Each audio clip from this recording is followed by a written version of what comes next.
Hello. Welcome, viewers, to a new series on the Podcast Killers channel. Right now I'm getting a call. It's pretty inconvenient. But this is a new series called Talkin Wrastlin with your new host, John. You can call me John. And we're going to be reviewing week by week or every week Raw and SmackDown. I actually have the host of one of the series on here, Eduardo. Hello, Eduardo. Hey. I'm trying to podcast here. Oh, shit, my bad. Sorry. I didn't realize you started. No, it's okay. Right. You get to interrupt. Okay. But if you want to start a party... Huh? Oh, never mind. Alright, sorry. Do your thing, then. If you want to start a party, I can join it. Nah, you're already podcasting. Go ahead. Okay. Alright. Okay, well, that was random. Let's continue. So, yes, this is a new series on the channel called Talkin Wrastlin. I named it. And I am your new host. And we're going to be reviewing Raw and SmackDown for this week. It was for August 21 and 22nd. Right after SummerSlam. SummerSlam was everywhere, in my opinion. But surprisingly, this week episodes of Raw and SmackDown were pretty good. I actually enjoyed both episodes, and I actually liked them. So we're gonna be looking over them. Started with Raw, of course, because it's on Monday. We're gonna start off with it. So John Cena comes to Raw. He's a free agent, I guess not anymore, because he is now on Raw. It's been a while, I guess, and he has come for a reason, to call out Roman Reigns, and this is why he said he came to do is to call out Roman Reigns for a match. I'm guessing maybe in No Mercy there's gonna be him versus Roman. So this is like two faces. They're pretty hated, but also like they're liked and they're disliked. They're kind of in the middle. But I think we've seen this many times. It was pretty good, but what comes after that is really good because The Miz comes out and The Miz Taraj comes out, and The Miz brings a amazing promo about that he deserves respect and that these two are like they're hated, and there will be main events, and he didn't even get a title defense at SummerSlam, and that Miz comes out here every week. He's been doing it for 12 years. He's been earning the respect. He's been earning it, and where is it? And I kind of agree with him here. He's done a lot. He is a champion, even though it's a mid-card champion. It is a champion, and he deserves more than these people that are getting booed more than he is. He's able to. He deserved at least a shot at defending his title at SummerSlam and not having a pre-show, which was dead. It was so dead, and I actually was kind of mad at that. But then, after this great promo that he did, Samoa Joe comes out, and again, they're all fighting and stuff. Well, they weren't fighting. Well, actually, they did. They actually turned into a fight, but again, he's talking about, the title run with Roman Reigns and the Fatal 4-Way, and they ended up turning into a big old brawl. But first, John Cena says that he wants Samoa Joe and The Miz to team up versus him and Roman kind of gives him the dirty look like, what? I don't want to team up with you. But it will be the main event for Raw, and we'll get to the main event. Then it kind of goes into the cruiserweight section with Akira Tozawa, and it's like a backstage interview where he wants a rematch with Neville, of course, for the cruiserweight title, and yeah, that it happens. It was nothing special. It was cruiserweights. He wants his shot back. We've seen this before. And then we break into a cruiserweight match. It's a big tag team match versus like the faces of 205 and the heels of 205 with Alexander, Swan, Ali, and Metallic, I think you say his name, and versus Dar, Nessie. Uh, I'm botching these names. Uh, Davari and Gulak. I'm sorry if I said his name wrong, but they are the heels. And of course, Swan and all of them are, of course, the faces. And so it was a big face versus heels, big old tag team match. Face wins, of course. So it was a pretty good match. Nothing too like whoa, uh, something that you need to see, but it was there to kind of fill in the time. But then we get Elias. Elias is like one of the most liked heel now that he's getting like SummerSlam. They were like one more song chanting for him, one more song, and even though he was talking trash, it was like hilarious. And again, he was here. He was like cheered, and then he was booed, and then he was like cheered again. He was talking smack to Brooklyn, and talking smack to R-Truth, and then R-Truth comes out and interrupts him, and they have like a really quick match, and Elias takes the win. I don't know what they're doing with this R-Truth thing. I guess it's a little push for R-Truth, but it's making Elias look pretty strong. That he kind of wants competition more than just someone in the back that hasn't been out there for a while. And then, so yeah, Elias takes the win. And then we move on to Enzo and Cass. Yes, another Enzo and Cass thing, or like segment. Enzo, of course, coming out first, saying a promo about what happened at SummerSlam, and that he wants to challenge Big Cass to a street fight.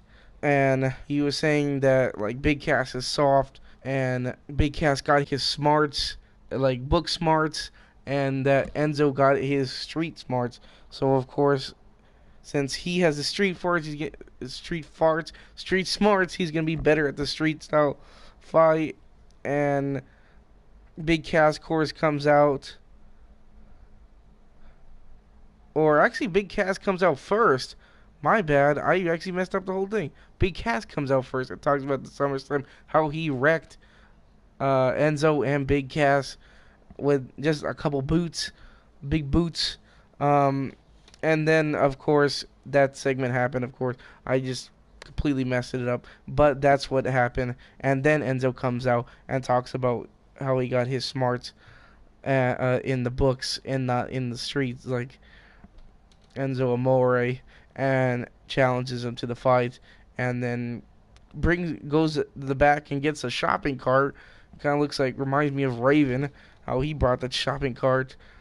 We bring a shopping cart full of stuff, and yeah, and they have a match, and actually Big Cass gets injured during this match, and they have to call off the match. He went over the ropes, and he landed on his leg in a weird position and ended up hurting his leg. So we don't know yet what happened to his leg. He left in crutches, though, and they had to call the match off. So he really did hurt it. I don't know how bad he hurt it. We'll probably know in the next couple days. But hopefully he's okay. It was really unexpected, And I wonder what happened to him. What happened to him? Then we have, I believe, Nia Jax versus Emma. Emma was talking smack backstage, and Nia Jax, of course, approaches her. And what Emma was talking trash about was Nia Jax, and that how Emma, or how she deserves the title and not Sasha, since she's already had the title.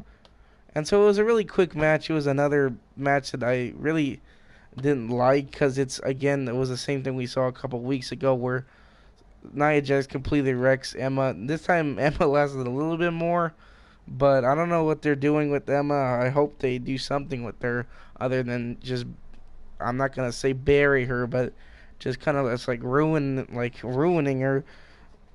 Just kind of like throwing her back in the storage closet. They just bought her out, kind of just be a jobber to Nia Jax. I don't know, but it wasn't that good. But what was good was Dean Ambrose and Seth Rollins coming out, and it was their tag team champions, and how they won them at SummerSlam, which was a really good match. I really enjoyed it, and so they're celebrating, they're having fun. They're saying how they work together and how it feels like it's old times. And it was a pretty good little segment. And so they were kind of waiting for someone to come out. But it wasn't Cesaro and Sheamus. It was actually the Hardy Boys coming out. Which was, actually, I didn't really expect it. I thought Sheamus and Cesaro were going to come back and ask for a rematch. But it was going to be Sheamus or the Hardy Brothers coming out. And they come out and they say, we don't want to bug you, but we kind of want to have, a little match. And it was a really good match. The Hardy Boys did take the loss, but it was a pretty good match. Seeing these guys work together, I think they should have saved it. But down the line, I believe there's going to be more matches against these two teams. Really good. They have really good chemistry already. They work together really well, so hope that this maybe turns into a little feud or something, because they do work good, and I can't wait to see what's next for them. I forget where this was, but I know Brock Lesnar does come out. I forget if it was the beginning of the show or middle to the show, but Brock Lesnar does come out, and Paul Heyman, of course, talks for him about how he dominated at SummerSlam, how he even went in the back and he came back out and still won his title. And Braun Strowman does come out, and I actually really liked this segment. It was pretty good. Made Braun Strowman look strong, and it seems like we're gonna have a Braun versus Brock at maybe No Mercy for the Universal title, which I don't mind seeing as long as it's not Roman Reigns or Roman Reigns. I'm fine. I actually kind of like Braun Strowman now. He's kind of growing on me, and so I'm actually excited to see this match. And he wrecked Brock Lesnar again, and left him laying on the ground, which you hardly see anybody do to Brock Lesnar. So it makes you feel really good about what might be coming for Brock Lesnar and Braun Strowman. Let's move on to another little thing, but it was Alexa Bliss or Sasha Banks celebrating her title, since there were so many title changes. Everybody had their little moment to come and talk about what happened at SummerSlam, how they either retained the title or gained the title. And Alexa Bliss comes out and says that she wants another chance at the title. And Sasha Banks actually says, okay, that you can have, another match, a rematch, and it happens right now. And Alexa Bliss denies the rematch, wants it for another day. It probably saving it for No Mercy. I won't mind seeing it. I really like the match at SummerSlam I don't know if this means that who's gonna win. I don't know if Sasha's gonna keep the title or Alexa Bliss might win it back. Then Jason Jordan. There's a little segment backstage with Kurt Angle and Jason Jordan. Jason Jordan says that he wants a match, and Kurt Angle is working on it for trying to find a opponent for Jason Jordan. And Jason Jordan says that he wants to fight Finn Balor. And Kurt Angle says, "Are you sure you want to do this?" Finn Balor's he's pretty tough. He's been in the business. He's experienced more than you are, basically. And Jason Jordan says that he is ready. And so Kurt Angle agrees and lets him have the match with Finn Balor. And it was a pretty good match. I want to see these guys again. They beat the heck out of each other. Jason Jordan did lose. But I don't know what they were doing with Finn Balor, if he was like a heel now or something. Or since he's just an experienced wrestler. Jason Jordan had walked into the ring and wanted a handshake, and he denied it. Just started fighting Jason Jordan. I would think Finn Balor would have maybe accepted it, but maybe since he's experienced, he's like feels that maybe there is no respect, and that you should go all out just right away. But it was a really good match. It made Jason Jordan look good without having to win, because he did face someone bigger, someone better. Well, Jason Jordan seems like he's bigger, but he is nothing compared to Finn Balor. Finn Balor has experience. He's more over than Jason Jordan is. But it wasn't bad. He was really good. And I hope to maybe see a little bit of it again. If not, this is really good for Jason Jordan. It makes him look stronger because he went up against one of the best. And Finn Balor looks good too because, he's not going to let anybody stop him. This much leaves it except just the main event with Samoa Joe and The Miz versus John Cena and Roman Reigns. It was a pretty good match. It was nothing too special, but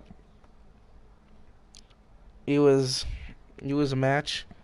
It was pretty good for the main event. I would have did a little bit better, or would have liked to see better, but I would think that The Miz and Samoa Joe were gonna take the win, but it seems like Roman Reigns and John Cena had taken the win, which I didn't like to see. I would have liked to see them lose and them kind of go at each other. And you say, like, it's your fault, or it's your fault that we lost against Samoa Joe and The Miz. And it could have gone the feud a little bit better between them, since they already had a feud in the beginning. So that's it for Raw. It was a pretty decent show overall. There was some things that could have been better, or it could have been better. Like the Emma Nia Jax thing, I did not really care for it. So let's move down to SmackDown Live. SmackDown Live was pretty crazy today. Thank you WWE for Network for spoiling it, half of the stuff for me, but I still did enjoy it, even though it was that good. So we get beginning with AJ Styles and Kevin Owens. Kevin Owens, of course, coming out as a segment that he did not have his chance, or his chance was rigged by Shane McMahon, and that he requests for another rematch for the U.S. title. And Shane McMahon does come out and says, this is like the last time we could give you this. You don't have any more chances. And Kevin Owens says that he wants to choose his ref, though. And Shane McMahon lets him do it. And so throughout this show, we see him looking around for people to choose as his referee. He wants someone that will, not interrupt, but also will call, right down the line. So, yeah, that's what is gonna happens in the beginning. I have a yawn, and then we get someone debuting on SmackDown Live. So Aiden English comes out and does his little singing thing he does, which is kind of funny, uh, but it's also good because he does the same thing as Elias and just talks smack to the crowd, and so it brings some heat. And Bobby Roode comes out. He debuts today and interrupts Aiden English and comes out to his glorious theme, which looks good. And it seems like he is a face now, since Aiden English is a heel, and it seems that he's a face just right off the bat. And there's a little bit more reasons why. They have a pretty good match. It's a quick one, but it's good. It's a good match.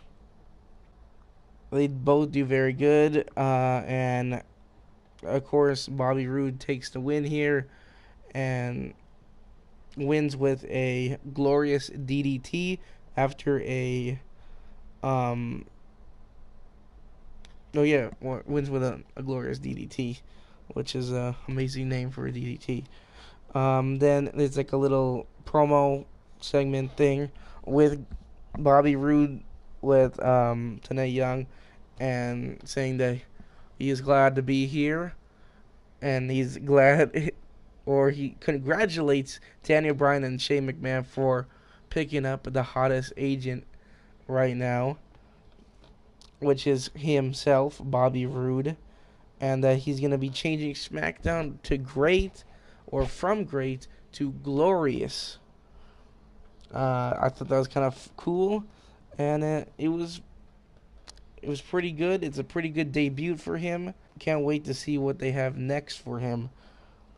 And then we get Kevin Owens again backstage looking for his ref that he trusts, or who he wants to call his match, and we get Sami Zayn. Sami Zayn finally appears on SmackDown, and they have a little back and forth thing where they had Kevin Owens explains that, we've had a 15-year long feud of being on our side or being against me, and that, I've known you the longest, and that he trusts you, or he trusts Sami Zayn, and that he wants to be his ref. And Sami Zayn says that he'd think about it, and kind of leaves him there for right now, and for until Sami Zayn gives him his answer if he wants to be his referee or not. Then we get the Usos versus the Hype Bros. The Hype Bros come out first. I was kind of confused. I didn't know who was going to face the Hype Bros, but it was the Usos. It was a quick match, but it was pretty good. The Usos did their little distracting thing, like they always do, where they distract one person, and one of them sneaks behind them and gets them from behind, and that's what they did, and they ended up winning the match. It was a pretty good match. They were throwing each other around outside and inside the ring. It wasn't too bad. I'm not the biggest fan of the Hype Bros, but this match was pretty good. It was really quick, but it was pretty good for what it was. And the Usos, of course, come on top and do a little thing where they say this is the Uso Penitentiary. They're running the tag team division now, and they always will be. Then we cut to backstage again, and another debut is on SmackDown for a tag team, or one half of the tag team.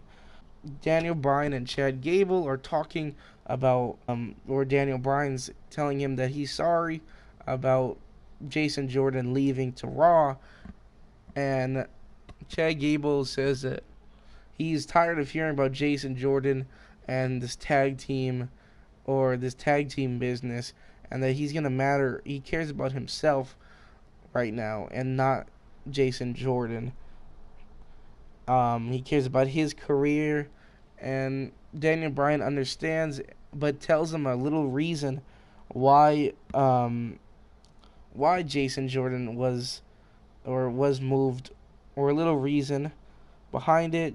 Kurt Angle basically wanted Jason Jordan with him since it was his son, but made him a deal that he would help him sign a wrestler or superstar that will, kind of match him, and will do good as a tag team partner with Chad Gable, which is Shelton Benjamin. He makes his little debut. They don't have a match, sadly. They said until next week.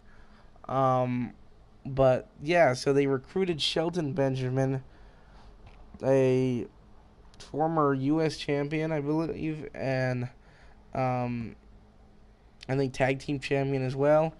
Um, so he's back in the WWE, which is good, because actually I really did like him when he was back in when he was in WWE.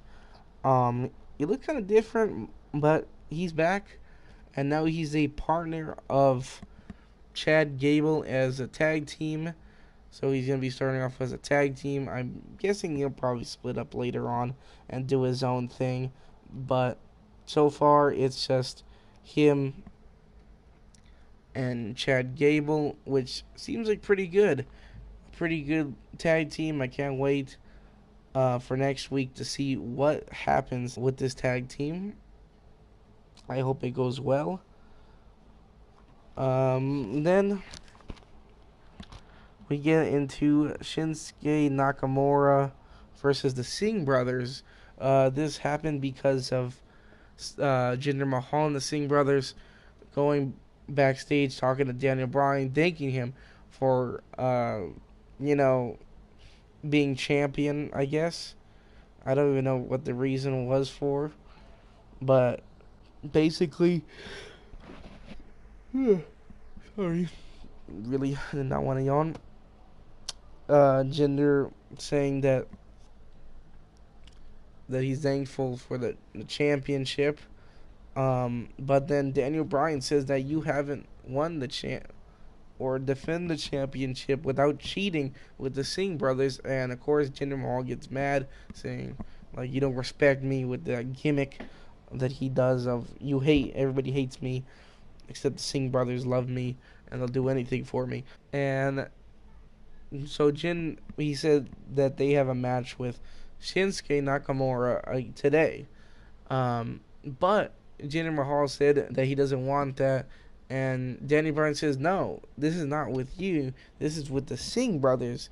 So it was the Singh brothers versus Shinsuke Nakamura in a 2-on-1 handicap match, which started off with Nakamura just wrecking the Singh brothers. But later on, actually the Singh brothers did a little bit of damage on Nakamura, while Jinder Mahal distracted Nakamura, of course. And then Nakamura gets his handle back and pins one of the Singh brothers to take the win.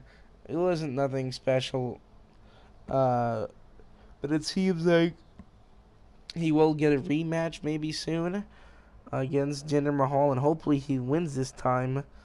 And Jinder Mahal gets mad that they lost and tries to butt in, but ends up getting a kick by Shinsuke, and that's the end of that one. Wasn't too good, wasn't too bad. It was Jinder Mahal, you can't get much out of it. But then we get a little backstage again with Kevin Owens back, and he talks to Sami Zayn, and Sami Zayn says no, that he doesn't want to do anything with this match, and which I don't know what they were doing with him. I was thinking that he was gonna have him be the ref, and maybe it was gonna start some feud between Kevin Owens and Sami Zayn, and we're gonna have a couple matches with them. But it seems like it was completely avoided, and so Kevin Owens is still looking, and he runs into Barzongo, and they're in their little outfits and stuff, or their matching outfits wasn't too bad, or it kind of looked cool. Like they were like fruits on their shirts and fruits on their shorts, and they're both wearing the same thing. But it was funny. They were like, "We'll be the ref. We could trust us," and they wanted to be like the refs. And Kevin Owens like yells at them, "No, I don't want to be. I don't want you to be the refs. I don't trust you guys." And they're like, "Please, we want to be the refs." And he's like, "Get out of here." And while they started walking away, and Fandango tried to grab the shirt from him, he really wants to be ref, I guess. Um, and then right when they leave, Kevin Owens has a kind of a face going, "Hey, come back," like, because that's his only shot, it seems like, to find a ref. But then Baron Corbin comes out of nowhere. That sounds like freaking Randy Orton, but you could predict Randy Orton's RKO's from a billion miles away, it seems like. Sorry if I offended any Randy Orton fans, but you do. It happens. It just, when you do a move for so long, it's predictable. But Baron Corbin says that he wants, he'll be his ref only if he wins the belt, Kevin Owens. He will be the first in line to take a shot at the U.S. title from him. So they agree upon that he will be his ref if he lets him be first dibs on the having a shot at the title. So that little segment ends, so we know who our ref will be for the main event tonight. Then we get Natalya coming out. Did a little segment saying that she is going to restore the women's title to what it was, and not like the toy Naomi had made it, or the joke. And Carmella ends up coming out and interrupting her, saying that she's going to, you better watch your back, Natalya, because I could take the belt off of you anytime, anywhere. So you better watch your back, because I'm looking for you, or I'm keeping my eye on you. So it was a pretty good little segment. Then, but they're actually going to be tag team partners, because they're going to be tag teaming Natalya and Carmella versus Becky and Naomi. And after the little segment ends, Becky Lynch comes out and Naomi comes out, and they have a pretty good match.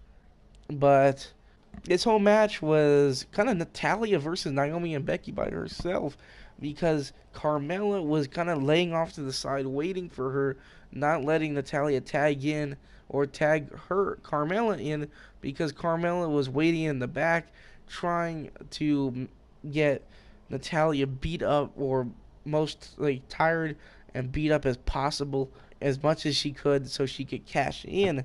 But Natalya was doing a really good job. She was taking on both of them without even having a scratch, or just a couple scratches. And so she did a really good job defending herself, until finally Carmella gets distracted, and she tags Carmella in, and Carmella gets wrecked and takes the pin, and Natalya and Carmella lose. But it's sort of just Carmella just losing, because Natalya was doing really great the whole time until Carmella finally went in. But she kind of got what she deserves for not actually being on Natalya's side, and just letting her get beat up, and just waiting for an opportunity to cash in on that title. then we actually get Dolph Ziggler after this. Dolph Ziggler's back in a backstage little segment or slash interview. He's back and he basically mocks almost everybody uh, in the SmackDown main roster, even the women, saying that he's been watching Raw and SmackDown from home, and that what he has to do is, um, he would say a little bit, that he might be rapping or singing, kind of like R-Truth, or he's saying actually both rosters, talking trash to both rosters. How some of the supers rap or sing on their way to the ring, or he said, or wear a bathrobe, going to going to Bobby Roode, saying some trash to him, or saying that he should get a bunch of light up stuff and bunch of spotlights, mocking some of the women wrestlers. So he's talking smack to everybody. He's a heel, of course. I wonder what he is gonna do now. It's good to see him back. So we've gotten two wrestlers back, Sami Zayn and Dolph Ziggler, back from the dead, or the boiler room, or the storage room. They finally decided to take them out and show them off a little bit.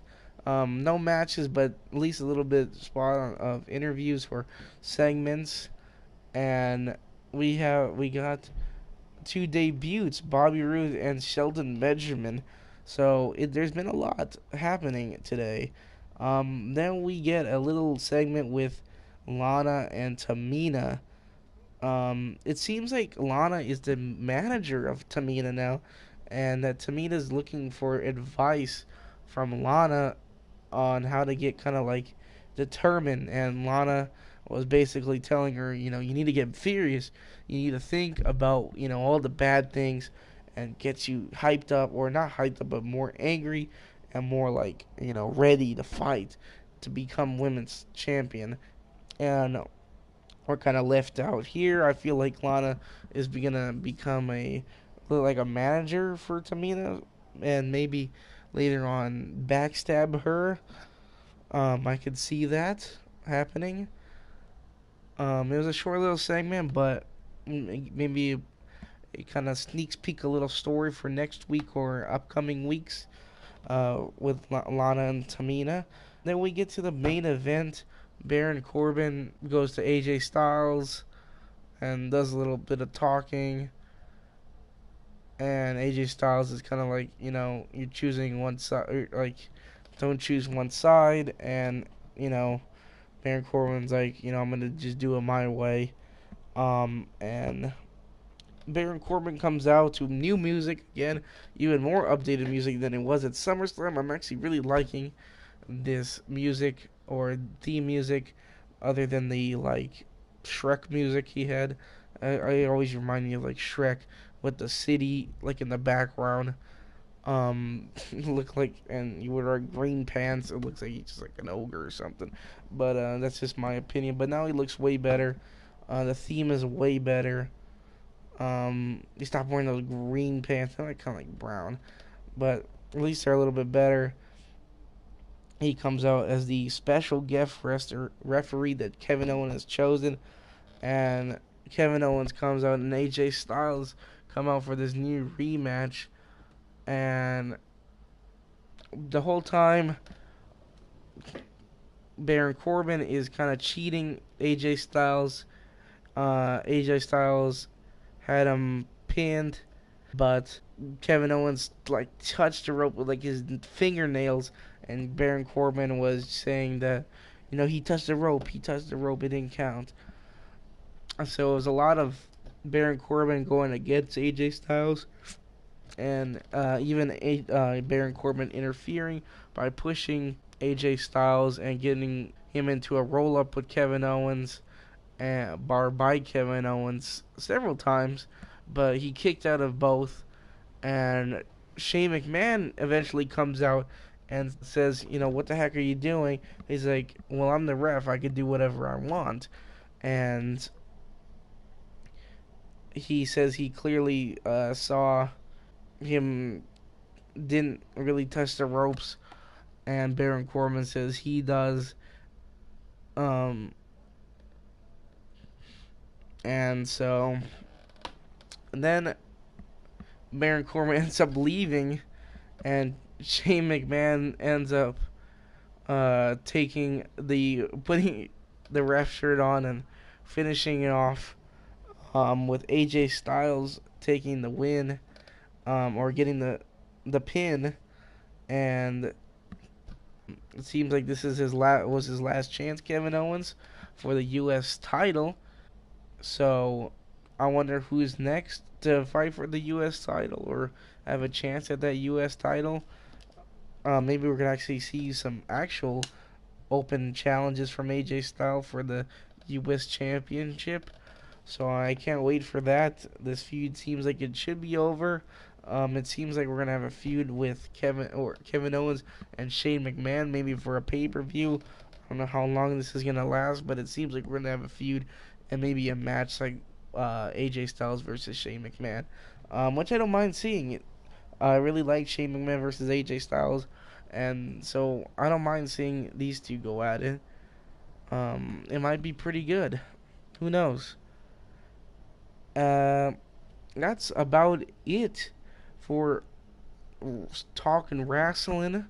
I just want to say another little thing is Enzo Amore seems to be debuted on 205 Live. He is now a part of the Cruiserweight division, it seems like.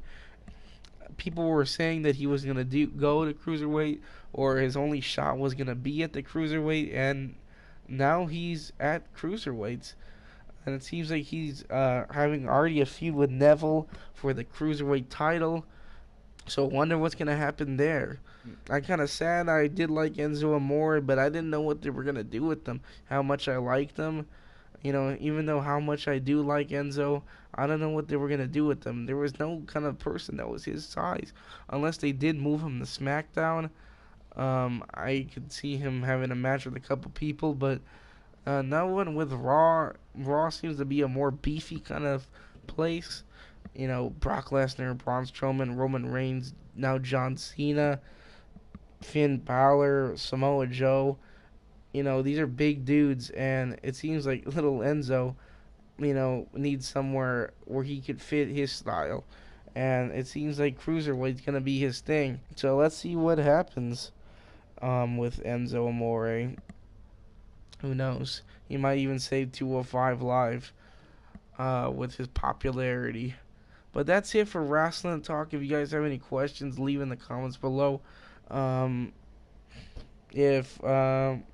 Yeah, I hope you guys enjoyed. It was fun being on the first episode.